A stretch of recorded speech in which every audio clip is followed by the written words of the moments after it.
right in to Miramar for PUBG Mobile. Game 2 agad natin para Miramar, para ano. Sa mga nakatambay, ay mga spoiler dyan ha. Tangina, huwag kayo magkukwento at magbababang ko sa live. Nood lang tayo. Hindi ako nakapanood eh, lang yan. Demigod, ano ba to? Isang ano lang ba to? Isang game lang ba to o meron pa bukas? Nagpabuhat lang kami kay Bekbek. Bekbek. Bekbek. Upload mo ba sa YouTube mo? Try ko i-upload mamaya. Like i-share natin yung live sa mga bago. Maraming salamat. Magandang gabi po. Magandang gabi po. Miramar yung game to. Eto na kaagad. Walang tala tayo sasayangin na oras. Puro action dito. Ayun guys ka. Kabang ligtimit ko. Kabalik lang ching ko. But keep your eyes into the mountains just on the right side of Crater Fields. A couple of teams dropped there, so early skirmish in the mountains. Parang haba nito. Ilang game ba to? 6, 5? I actually see that, and to my surprise, take a look into the islands just at the corner of Impala as well as Porto Party. So meron ba doon? Okay. Dalawang araw pala to, no? Like to move right into that direction, but instead have stirred their parachute. Bekbek yan. To Sinong head Bekbek? down south into Porto Party. So Daiman? which is going to be covered by the first phase of the circle. Now, I Sino Bekbek ba? definitely feel Ayos mo nga. Sino ba doon? Si Monboy. Lakas nga ni Monboy, gogo. Hindi ko man lang nakita yung hype, walang iya. Excited ako makita yung logo ng hype, hindi ko man lang nakita, men. Tatapos yung laban ng hindi man lang napapakita. Tignan natin yung game to. Sky getting shot already. He's got the 8 games kanina, tang ina men. Pagodan yan ah. 8 games pala to. Tangiya. Okay, naka first blood. Si Minorski. Definitely not a Minorski. With that first blood, with the May pikaduwar ba dito but he's ngayon? not done yet in his compound. 3 more of his opponents are still around, but he got Si them Ayman. surrounded though. Gogo. There's gonna be an advantage that could be Sayang ba yun? 4 points to them and Legit? moving up a spot, but let's see if they can eliminate all of them, or it could be a reverse sweep. It might just be it. But for the moment, Demon Gun Pro, they don't really have those long-range scopes to zoom back at them. So, just Lang have to iya. go on by the Kaya man punch, daw but po siya. I see Blue going with the UMP spray down. He will find himself that Sa Iman talaga si Bekbek? Sure ka? Sir, si Ayman Arvin? Going in hot. Parang iba naman yung picture kanina. Parang layo naman lang. Ya. I know, right? It's like game number 1 all over again. A lot of gunfight happening. It's not over yet. Mikey almost goes down. Step bro. Demon Guns. Step bro with the Reborn. Mikey takes it by the way. Step bro. Nadali po. Tang na si Banjo talaga eh. Puro pangangansap talaga ginagawa niyan eh.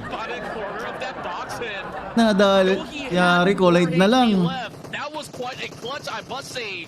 Coming in from Mikey. Now only with Collide remaining. He's got no time to go in for the save. Reborn Deas. They're pushing right in. Patay, tusun. Gago. Does it again. My oh my.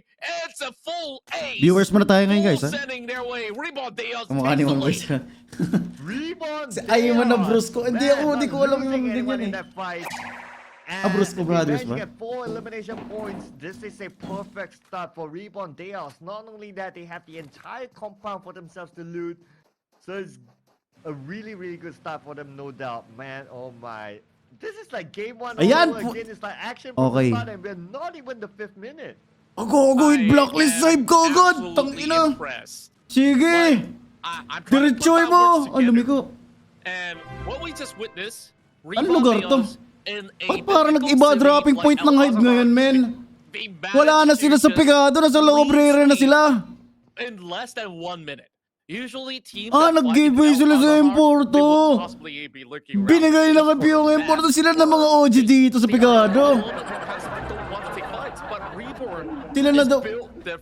Wala na, nag-adjust na. Binalik na kay yung pigado, Lods. They said, you know what? I don't care about... Nung nakaraan, kinahal sila lang yung UTG ah. Ina, tamang takbo tuloy sila EG-God ngayon, no? Tamang takbo tuloy. O, EG, babalik talaga ako ng pigado dyan. way into a better Oh, placement imbis point na throughout nasa the baril standings. lang, tama The last tuloy respect sila. from Reborn Nag-dropping Chaos, point na UTG they ngayon. may not have make it to, say, a top 2 scenario Elevate. just about yet, but if they keep up with this momentum and Sila this sort GU of pala to, pacing, no? I Sinobi. think they're on a great direction. Oh yeah, they definitely are. I mean, this is Nag-PM ako all sa'yo. about getting that Mukha ni momentum, Monboy. getting that confidence as Yo, well, nga. because you want to roll it to the next round and the next round and the next round. We are talking about 8 games, and like what we mentioned earlier on in the show today, we normally see like what in a day 4, 5, or maybe Ilang- 6 at most. Demigod, ilang team kunin dito? Even if 6 is like a rotational basis with different groups. But this is 8 games being played by the same 16 teams. So they will be challenged mentally Gago. like any other marathon. It's Lang definitely iya. going to be really, really challenging. So I look forward to see how they can adapt to this. Layo But naman now let's move Pares over na to Pares Blacklist na ng International. shape ng Coming mukha up, talaga. easy, the long range shot coming in. It does connect a little bit, but it does not do enough damage to take him down. Tumalakas tumutok sa blacklist ngayon guys, si Kri. Nakikita ako eh. Pag bumaril yan, pag na-spot ang ganyan, talagang babagsak talaga eh. Well, Kree gotta recuperate later on. Alas, Pag hindi nakapasok ang blacklist yan, nawawala na talaga bilib ko sa blacklist. Tatlong captain na yan ha, pag yan talaga hindi pa lumusot. Ano si Kri? Captain ng Demigod. Sakuragi, captain ng Kingsman. Kung hindi pa lumusot talaga blacklist dyan, wala na akong tiwala kay Sakuragi talaga. Ay si Tyro sa EGT siya ngayon. Blestus! He got away with that though. Imagine that. Top 1 lang kukunin. Top 1 lang! Putang inang dami lakas ng team na tapos isa lang team lang. Isang But now Proxy is getting a little bit creative with his buggy there. Si PMPL. Trying to get that high ground advantage. Pira naman ng bracket ng Pinas. Isa lang kukunin. Dati tatlo ah. But both of them not really moving just yet. Walang kukunin sa amin. Grabe, napakay. May May price ba to? Quite the madman after all, as we had that through his May fight price that ba to? happened, where they managed to flush. Ito na! everyone Puta na, for last two, and this is balatan where na. Alas trades right back there, both in the blue zone. Alas just being flanked from another angle. Walang yan, pitas ka kasi Kree, wala sila sa zone. Catch Kree in time, so Anong dropping point ng blacklist? Ruins?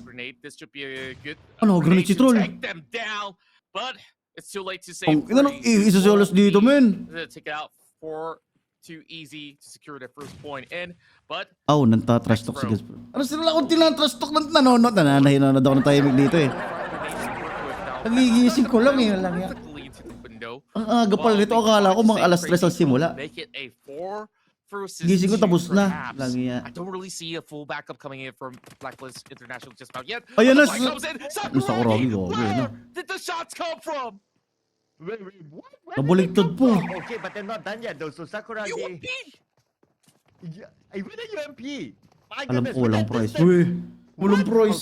Okay, that was something there from Sakuragi. Slot lang talaga laban dito. He is definitely an experienced player. But now can Cool keep it cool to pick up his teammate? Now Alice, he needs to be picked up. But is there enough time? They are playing on the outside of the zone. And look at this, is 1,000 Marirevive ni meters Masusa. into the safe zone. They don't really have that much utilities as well. 2 first aid kits for Oh, Cole. Now the grenades nag-grenade yung mga kampi. Wipe out! Sakuragi does it all! And this tag team! Nag-grenade talaga ang kampi nila, gogo. Sakuragi has been working Tingnan out. mo, dalawa and lang this is yung why kills they nila, oh. feel Blacklist International. Oh, dalawa lang yung kills ng blacklist. Ano ginawa? Nag-grenade sila? I'm lost for words. That is Blacklist International. I mean, we're talking about them being a very safe team, avoiding early fights. Wala, kabado, men. They can take early fights as well. Sakuragi, this guy has eagle eyes. How can he land those shots? And that made Nag-grenade yung sarili, men. Pati kampi, damay. And they were taken out by Blacklist International. Blacklist International, my goodness. Okay, hopefully they can survive this phase of the circle, but that's a good start for them. Indeed. Now, as we continue on...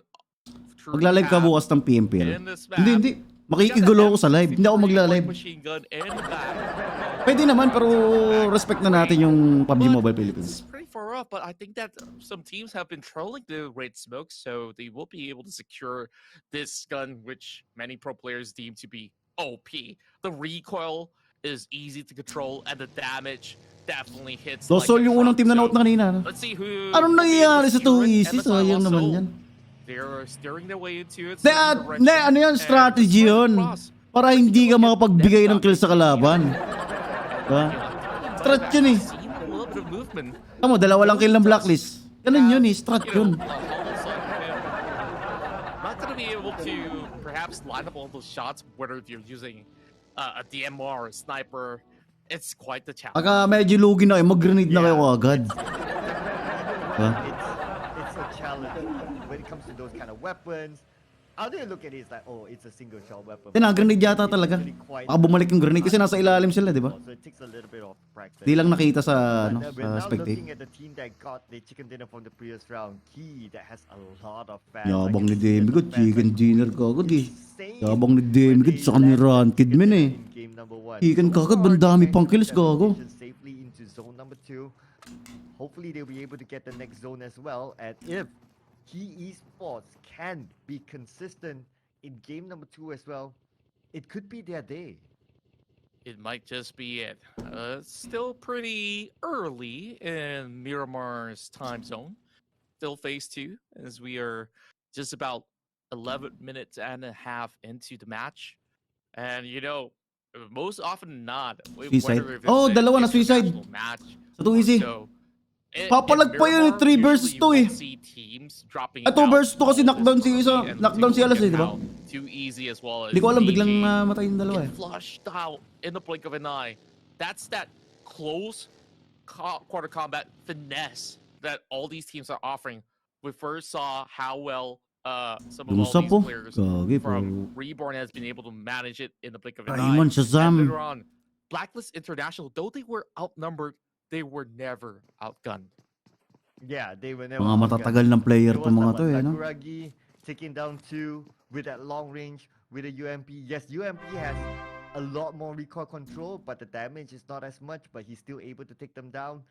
And it's not meant to be like that long range Open CG ka nga, boss Maro. Medium to short range kind of weapon as well. Bukas tayo mag-CG. Note muna tayo, man. Maganda laban dito eh. This airdrop, M14 inside. Yep. Typical weapon for you. And Blacklist International, they could survive that zone. Just look at that rotation from the left, but they might nearby to UTG. Tatamaan nila UTG, gago. There we go. Black UTG, magkatabi na. This is going to be another team that's going to be jumping into action. Oh, Miwas. MPS coming in with some long-range shots. Senor just having that elevated angle, but not really landing it from a fast-moving vehicle. But look at the crowd moving from northern end. It's going to get hectic. And I'm taking a look at Impala. There's a little bit of a 2-2 split going on from MKS as we see them being planted on the hills as well as on the further end of the town. I'm not sure how this is going to work out because nearby there's M42 directly in the middle with as well. So may space it's pa sa going to kanila. be a little bit of a long-range trade between many of these teams, but the ones on Gusto the ko rogi ng Miklos to. Nasaan yung knockdown nila? much earlier than we expected. Yeah, this could be the moment where we'll see a lot of fights happening. Baka akala kanina smoke siguro yung naitapon, ano? Frag pala. Eto na guys, AKT sa Demigod. But now we can see Demigod goes down proxy. Is close by with the action. Could he secure that elimination? Yes, he could. Looking at the wala na, iniwan na si Wong kagad ng tatlo. From his opponent. Iniwan na kagad si Wong, ano? I guess they're gonna focus on the rotation. Right. Ekletos. Alam na nila pag ano, lamang sa position Demigod doon, nasa taas sila eh. May mga range sila, pero nga lang, knockdown isa, no? Along with ay nila sumagal. all these posters on the other end, and that's going to be Demigod Incognito, where we got DJ. He's got that level 3 helmet going on for him, while Rio just gonna go in for a casual pickup. Grabe, not hindi ko gonna be all too layo phased ng about dropping shots point coming nila from nga. back. No, Nakabrere is sila. getting tagged. What a dangerous way to park the car. They could have actually been punished for this weird way of moving around, but thank goodness. Then we got survived. Now they're gonna go on for Hindi pa nila tinutuluyan si Momo. Hino-stage talaga si Momo.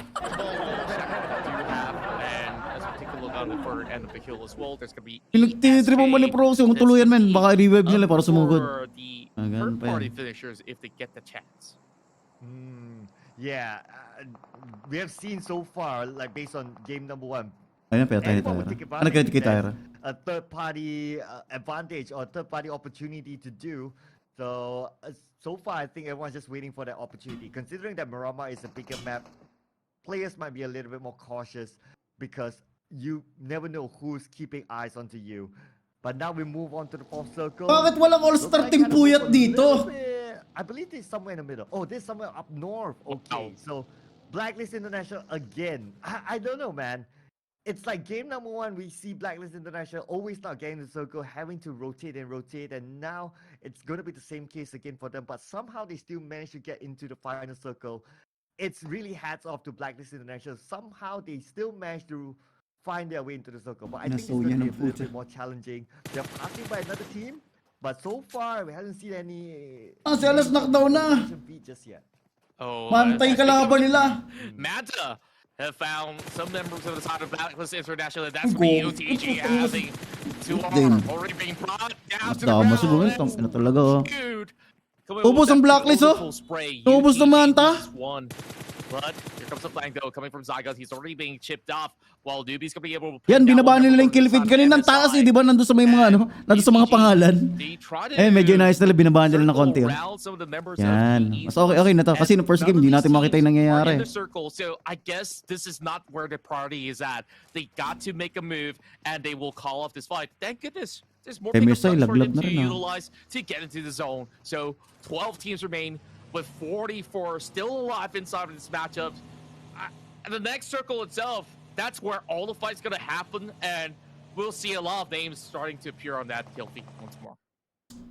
The caster's curse is real. I will not say anything for now. For the next 2 seconds. It's bound to happen. It's bound to happen. So Oh, ESTP na lang kulang dito. M42.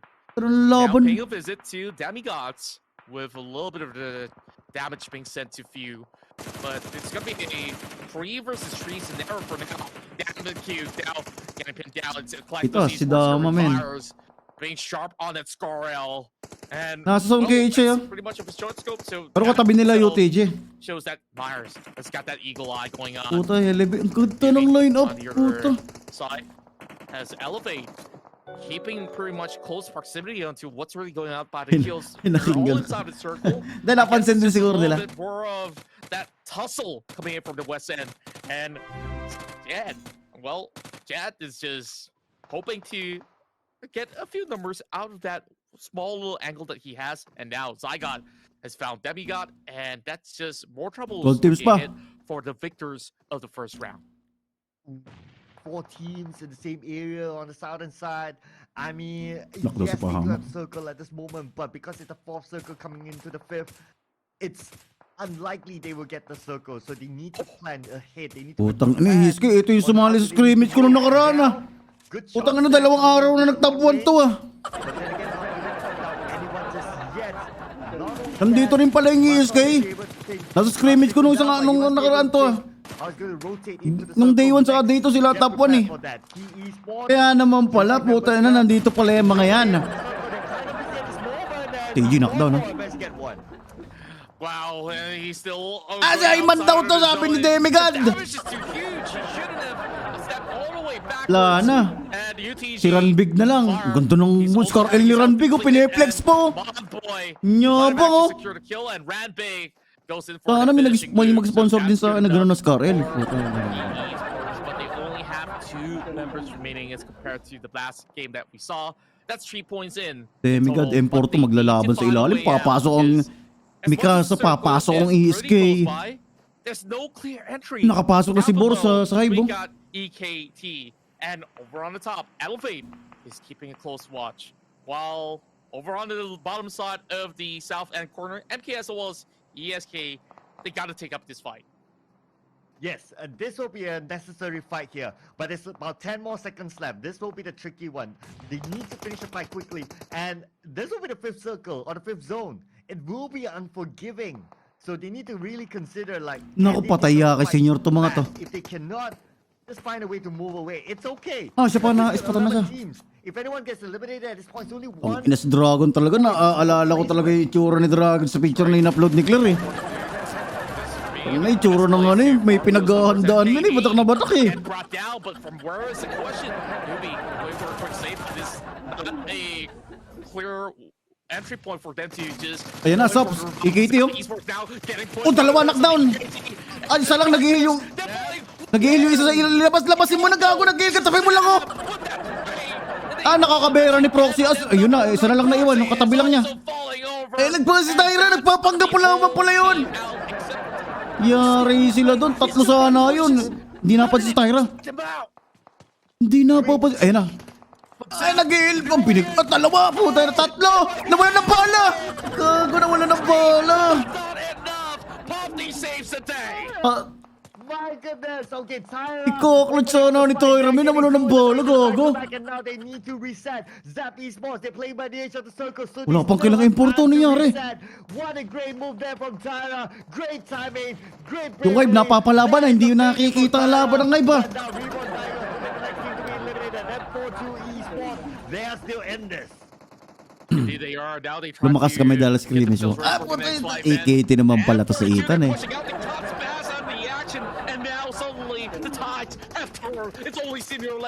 Guys, like i-share natin yung live sa mga bago ba na nakatamay tayo, like na rin natin yung stream sa share.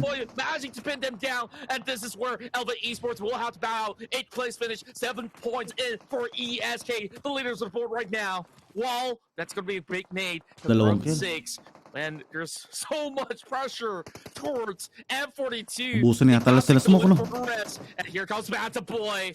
Big Manta is going to be dropping in this huge nade. Will it connect? It's going to be the question here. More damage being done as they try to pin them all down. Few tries to trade back. Ayun, ang ganda na sipat ni Montabay sa position ng M4 Yari sila dyan. Ayun, ginigrin nila sila. Corner sila, men. Paano matay si Claire? Boom. Boom, ubos. Go, go. 7 kills kay Montabay. Tatlo yung nakapatay doon. Tatlo. Ayun o, tatlo. Wala silang smoke kasi. That was massive. 7 frags. Nabusin nata sila smoke doon. And as we continue on, Bahamut goes in for the taps on that AK. 4 times. Kita mo? Nabura na naman sa map yung hype ng hindi natin nakikita. Hindi matutukan na. Sayang, sayang. Now elevates inside the circle with ESK. The 2 top fragging teams at the moment here in Miramar. They're about to fight, but Zap Esports. Oh, nakakakita ng bahay. Nakakakita ng bahay. Sinubi dire-diretso. Pressure coming in from Gio. Gio's already got 3, and he's looking for more. It's gonna be Shazam arriving from the back as well. He's getting occupied, but he has to have 2 more now. More fights happening on the others. Yun, bagsak din si Gio. As he brings down 7 kills na elevate. And my oh my, Elevate Esports. Nalaglag na kay. Panganim. To reset quickly. Oh, this time it's going to be 6th place. Thought kay Tropa Joranks, M42. Thought kay Jam. Jam. Finish of the last team member for 6. Save by reload. Sabi niya. Down the top 14. 10 more players alive. Then Jen gets 1 for himself. What a nice play there coming from DJ from Demigod Incognito. Oh my, DJ did what he can, but he could not secure the points. Though he get that knockout though, and it was Evil Squad Killer that raid on their parade. Now spots. ESK! First, a little bit of Chichi ka ng ESK ito. Nararamdaman ko eh. On the opposing end, but things are starting to Ish, PPM pala kita mamaya, Ish. for a little bit now that there's only Ay, good news ako sa'yo, Ish. 3 teams left. ESK numbers advantage, and if they play this right, they should be. Live mo yung laro nila bukas, lads. Try natin. Ang aga kasi, alas 10 eh. Tayo na tulog, kasarapan ng tulog ko yun eh, gaga. Hard kay RJ. They could get this chicken dinner. It is theirs to lose at this moment. But let's see if they can keep up to the momentum. Ang aga kasi alas 10, akala ko alas 3. He knows exactly where Zap Esports is at. Zap Esports with 3 team members, while the other team has only 7 team members left. Oh, sorry, 1 team member left. Can he actually win this? Can they actually secure this chicken dinner? And things are looking pretty bleak for Zap Esports now with only Prime as well as Popsy. They spot out Elevate, and that's all at T-Road. Popsy almost getting dropped as well. It's Meow, who's already on 8 frags in total. Now they're going in for the push. They are feeling confident to take him on. They know that 1 member is not. Nasa scrimmage ko nung nakaraan to. Dead. Now Ibaban ko na nga sa scrimmage ko to mga ESK. Kaya pala nang bubugbog lang sa scrimmage ko mga to eh. Wala na. 2 verse 1. Wala na, opti na lang. 4 verse 1. Getting hurled by all these members of ESK. Wala na, ibaban ko na sa scrimmage ko to mga evil squad na to. And that's all that we are getting ESK. from Miramar. It's ESK. Ano ba naman ka nang iinis lang ah? With a winner, chicken Eh, dinner. Evil Squad with the panalo. okay, skip ko na kaagad. Game 3 na kaagad tayo. Okay. Babang ko na nga sa scrimmage ko to, kaya pala nang bubugbog lang sa scrimmage ko mga to eh. Sabi nga pang mga newbie lang muna sa scrimmage ko. Napasok ng ESK eh. I believe it's gonna be a lot of Okay, skip natin. Game 3 na kaagad tayo. so they are no push